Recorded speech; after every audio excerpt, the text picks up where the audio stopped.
Howdy, PJTV viewers. I'm Andrew Klavan, and joining me is a commentator and Lindsay Lohan's parole officer, Bill Whittle.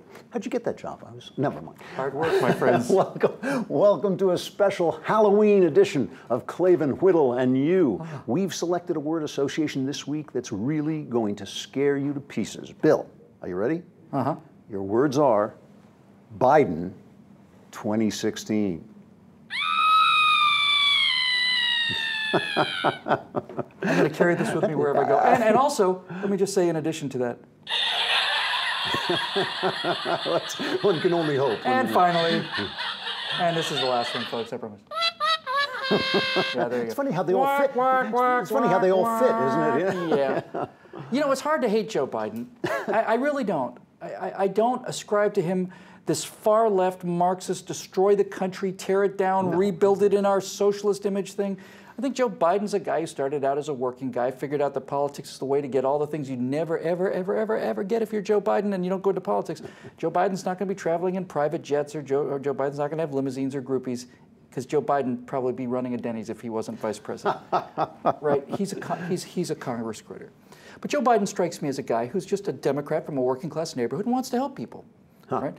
I get the impression he wants to help people. I don't think he really thinks too much about what happens when you start these class warfares and all these other things. But I do think, and I am serious about this, I do think that the idea that Joe Biden seriously thinks that he is a candidate for president of the United States in 2016, when he'll be 98 or something like that, is indicative of how far out of touch these people that run our country really is. A really good point, really. Yeah, you're absolutely right. And let me tell you how far back you have to go to find that kind of delusion. When Star Trek: The Next Generation was getting started, George Takei, who played Sulu on the original series, utterly believed that The Next Generation was going to be about the adventures of Captain Sulu. Did he really? Oh, yeah, he was set to go. And Adam West, who played Batman in the 60s TV show, when Tim Burton did the Batman in the 80s, Adam West thought, he's going to be the new Batman. Who else? You got these three guys in the same basket, pal. Yeah. That kind of delusion,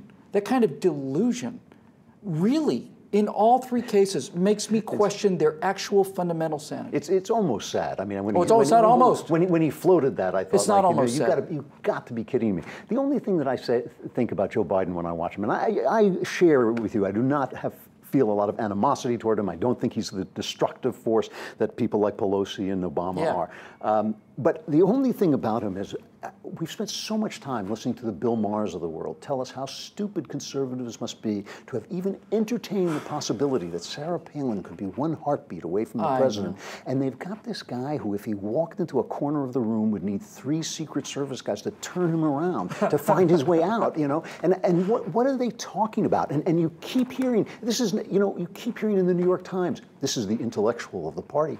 Well, he is. Oh, okay, I take it back. He is. Liberalism is a movement that they're still quoting Noam Chomsky. I know. And what's his name? Mr. Community Organizer guy whose name is Alinsky. Alinsky, yeah. These guys are from the 50s. That's half a century ago. Yeah. Where are the Victor Davis Hansons and the Thomas Sowells and the Bill Whittles, but not the Andrew Clavens of the liberal movement? No, they don't exist, buddy. You can't think about fantasy that long. No. You know, after a while, it starts to fall apart. Okay, that's all we have time for. Let us know what questions you'd like answered by leaving your questions or comments in the section below. For Bill Whittle and PJTV, I'm Andrew Klavan. Thanks for watching, and have a happy non-Joe Biden Halloween.